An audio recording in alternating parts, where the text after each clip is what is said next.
তোমার যদি 25-এ বিয়ে হয় তাহলে মাকে কেন 18-তে দিয়েছিলে? তোর মায়ের হুম। কতটা বিয়ে হয়েছে? হ্যাঁ।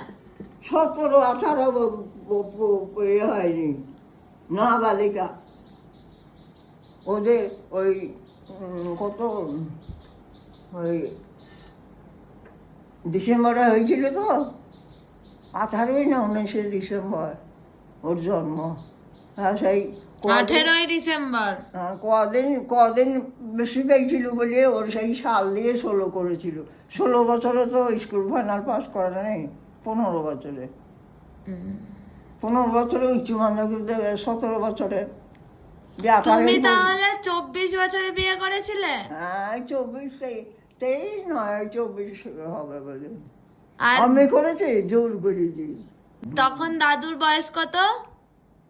দাদুর বয়স ছিল 44, 45 কি 42, 43 হবে। অনেক বয়স তো। বিয়ে করবো না বলেছিল তো, হাই প্রেশার না, বিয়ে করবো না বলছিল।